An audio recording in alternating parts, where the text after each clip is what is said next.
ये लोग आपस में एक दूसरे के खिलाफ कैंडिडेट खड़ा कर रहे हैं, तो ये आपस में सहमति नहीं है, तो जनता से कैसे कह रहे हैं कि एनडीए को करो, इंडिया को गठबंधन को करो। जनता जागरूक हो चुकी है, सोशल मीडिया का ज़माना है, इसलिए वो दौर चला गया कि हम जो कहते थे वही होता है। जो लालटेन वाला युग था वो दौर अलग है, आजकल CFL LED लाइट का ज़माना है, उसमें अपग्रेड आपको करना है, तो जनता ने अपग्रेड कर लिया है। लगभग जो है अपने बिहार में 15 सीटें लगभग प्लस जीतने जा रही है AIMIM, जैसा रुझानों में है। उसके अलावा 6 सीटें सिर्फ मांगी गई थी इंडिया गठबंधन से, लेकिन तेजस्वी की कहते हैं ना यम है हम कि अकड़ में कह सकते हैं, कांग्रेस ने इस तरह का स्टेप नहीं लिया। कांग्रेस दे भी सकती थी, लेकिन 6 सीट के चक्कर में ये कितने सीटों पे खड़े हो गए हैं।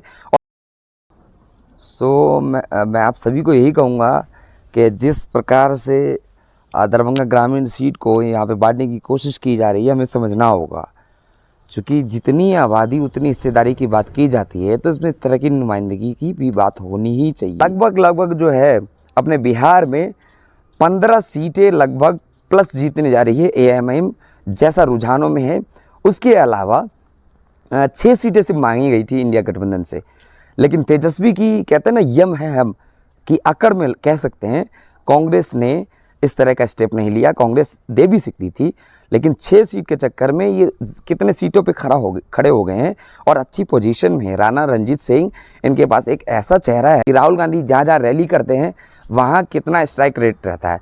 तो जाहिर सी बात है गोदी मीडिया यहाँ जीवत घाट ग्राउंड जो है आम दरभंगा में, उसको भी काउंट करेगी, जबकि यहाँ पर जो इनके जो इंडिया गठबंधन के जो समर्थित उम्मीदवार है लगभग तीसरे चौथे पायदान पर जाते हुए दिख रहे हैं। हालांकि जनता जनार्दन का फैसला 6 तारीख को आना बाकी है। तो आखिरकार जो यहाँ का जो नेतृत्व। नमस्कार, आदाब, अस्सलाम वालेकुम। तहसीन गिलानी लाइव में आप सभी का बहुत बहुत स्वागत है। मैं कुछ दिन पहले आपसे जुड़ा था लाइव, और आज फिर आपसे जुड़ने का मौका मिल रहा है रिकॉर्डेड वीडियो के माध्यम से। मैं आप सभी से यही अपील करूँगा कि आपके जो क्षेत्र में हैं, पर्सनली लेवल पे जो अच्छे हैं उनको आप ज़रूर वोट करें। अगर हम बात करेंगे दरभंगा ग्रामीण सीट की, तो यहाँ लगभग जो है AIMIM पहली बार में ही ज़्यादा चांसेस है कि बाजी मार सकती है। और यहाँ से वर्तमान विधायक जी हैं ललित जी, वो तीसरे या चौथे पायदान पर अपना जगह सुरक्षित कर सकते हैं। तो लगातार अपार जन समर्थन मिल रहा है जो AIMIM के जलालुद्दीन साहिल उम्मीदवार हैं।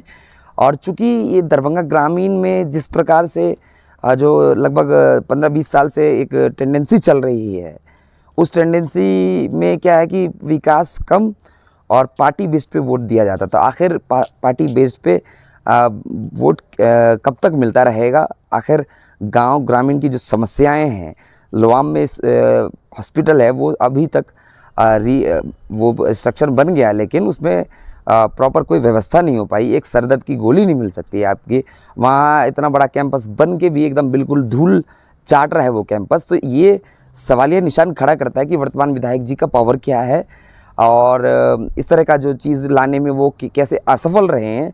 बिल्डिंग तो बना दी गई और विभाग की तरफ से, लेकिन उसमें अपनी ओर से कोई प्रयास लगभग लग रहा है नहीं किया गया है। आखिर प्रयास किया है तो उन्होंने कितना किया है, तो प्रयास दिखना भी चाहिए। आखिर क्यों नहीं दिखा? अगर आपका पावर था तो कई बार से विधायक रखे, मनीगाछी से भी रह चुके हैं, यहाँ से भी हैं। तो मैं आप सभी के समक्ष यही कहूँगा, आज सुबह आज जो है लगभग 11 बजे राहुल गांधी जी की रैली जो है हमारे गंगा भगत मेमोरियल ग्राउंड में हो रही है। ये ऐतिहासिक होगा और ये लोआम के लिए बहुत ही खुशनुमा पल है कि जो हिंदुस्तान में जो एक ऐसा राजनीतिक परिवार है जिसने हिंदुस्तान के लिए समय दर समय जो है अपनी शहादत दी है। और ये इतिहास बनने जा रहा है कि राहुल गांधी यहाँ पे आ रहे हैं, तेजस्वी भी आ रहे हैं, और गंगा भगत में इस तरह की रैलियाँ होती रही हैं। तेजस्वी की भी रैली पिछले चुनाव में हो चुकी है यहाँ। लेकिन मैं वही कहूँगा कि कांग्रेस का जिस तरह से स्थिति है बिहार में, उसको फिर से बैकफुट पे लाने की कोशिश की जा रही है। राहुल गांधी का स्ट्राइक रेट ख़राब करने की कोशिश की जा रही है। गोदी मीडिया कलम कापी लेके बैठी हुई है। गोदी मीडिया इनका कलम कापी लेके बैठी रहती है कि राहुल गांधी जहाँ जहाँ रैली करते हैं वहाँ कितना स्ट्राइक रेट रहता है। तो जाहिर सी बात है गोदी मीडिया यहाँ जीवत घाट ग्राउंड जो है आम दरभंगा में, उसको भी काउंट करेगी। जबकि यहाँ पर जो इनके जो इंडिया गठबंधन के जो समर्थित उम्मीदवार है लगभग तीसरे चौथे पायदान पे जाते हुए दिख रहे हैं। हालांकि जनता जनार्दन का फैसला 6 तारीख को आना बाकी है। तो आखिरकार जो यहाँ का जो नेतृत्व है, मैं बात करूँगा कांग्रेस का, बहुत सारे जो एरिया में ये जा सकते थे राहुल गांधी जी, ऐसे एरिया में जहाँ पे कांग्रेस मजबूत है, कांग्रेस के उम्मीदवार हैं, उनमें एकदम बिल्कुल पूरी तरह से लग सकते थे। लेकिन एक ऐसे उम्मीदवार के लिए यहाँ पे आ रहे हैं जिसके खिलाफ एंटी इनकम्बेंसी और भी बहुत सारी मामले चल रहे हैं, इल्ज़ाम बहुत चल रहे हैं। और रही बात अगर विकास की, तो विकास के नाम पर सिर्फ पार्टी बेस्ड पर लगभग 15 साल से वोट लिया है इन्होंने। और मनीगाछी से भी ये कई बार विधायक रहे हैं। तो जनता इनसे लगभग मैं अभी कुछ दिन पहले ग्राउंड में भी था, बिल्कुल दिन रात ग्राउंड में था, लोगों से ऑफ कैमरा बात किया। लोगों का यही कहना है कि अब ये इंडिया एनडीए गठबंधन जो बात करता है ना कि हमें हमारे गठबंधन को वोट दो, तो सीधे लोग कह रहे हैं कि भाई इनका तो पर्दाफाश हो चुका है, चाहे इंडिया वाले हों या एनडीए वाले हों, क्योंकि ये लोग आपस में एक दूसरे के खिलाफ कैंडिडेट खड़ा कर रहे हैं। तो ये आपस में सहमति नहीं है, तो जनता से कैसे कह रहे हैं कि एनडीए को करो, इंडिया को गठबंधन को करो। जनता जागरूक हो चुकी है, सोशल मीडिया का ज़माना है, इसलिए वो दौर चला गया कि हम जो कहते थे वही होता है। जो लालटेन वाला युग था वो दौर अलग है। आजकल CFL LED लाइट का ज़माना है, उसमें अपग्रेड आपको करना है, तो जनता ने अपग्रेड कर लिया है। लगभग जो है अपने बिहार में 15 सीटें लगभग प्लस जीतने जा रही है AIMIM, जैसा रुझानों में है।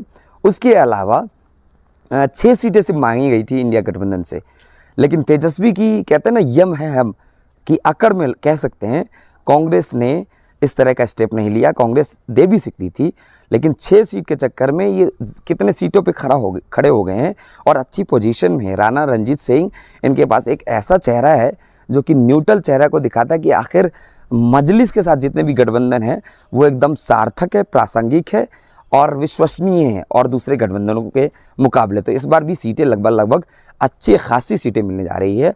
मैं आप सभी आवाम से उम्मीद करूंगा कि ये जो लोग भीड़ जो इकट्ठा होंगे ना गंगा भगत मेमोरियल ग्राउंड में, एक नॉर्मल रील्स बनाने वाला अगर आता है तो उसमें भी भीड़ इकट्ठे। ये तो राहुल गांधी जी हैं, इनका अस्तित्व रहा है, इनके परिवार का अस्तित्व रहा है, हिंदुस्तान के लिए क्या क्या योगदान दिया, इसमें कोई शक नहीं है।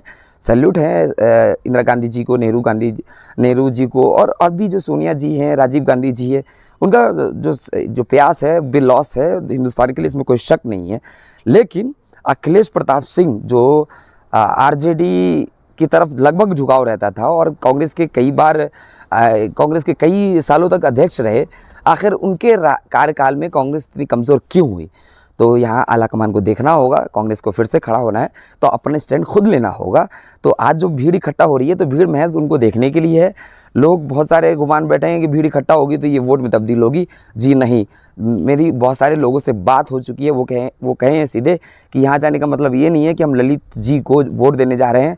हमारा जो मन में हमने बना लिया वो तो है ही, लेकिन यहाँ पर राहुल गांधी जी जो आ रहे हैं, जिनका हिंदुस्तान में उनके परिवार का जो योगदान रहा है, उस एवज़ में हम उनका स्वागत करने जा रहे हैं। उसे ये आप ये ना समझें कि हम लोग किसी और पार्टी इनकी पार्टी को इनके जो उम्मीदवार है उनको वोट देने जा रहे हैं। हालांकि अगर ये उम्मीदवार चेंज करते, अगर यादवी रहते या कोई भी समाज से रहता तो कुछ ना कुछ टफ कंटेस्ट हो सकता था, टफ लड़ाई हो सकती थी। लेकिन यहाँ पर फिर से वही उनको टिकट दे दिया गया। हालांकि तेजस्वी की यात्रा के दौरान बहुत सारे बार ये टेम्पलेट्स दिखाए गए कि इस बार उम्मीदवार को बदलिए नहीं तो वोट नहीं, उम्मीदवार बदलिए तो वोट नहीं। इस तरह की चीज़ों को उन्होंने अनदेखा किया है। फिलहाल मुझे यानी तहसीन निष्पक्ष, निर्भीक और बेबाक आवाज़ को इस खास विशेष कड़ी में यही इजाज़त दी है। तहसीन ग्लानी लाइव के इस चैनल को आप यूट्यूब पर जाकर लाइक, शेयर एंड सब्सक्राइब कर सकते हैं। निष्पक्ष, निर्भीक और बेबाक आवाज़ के साथ बने रहिए तहसीन ग्लानी लाइव के साथ। जय हिंद।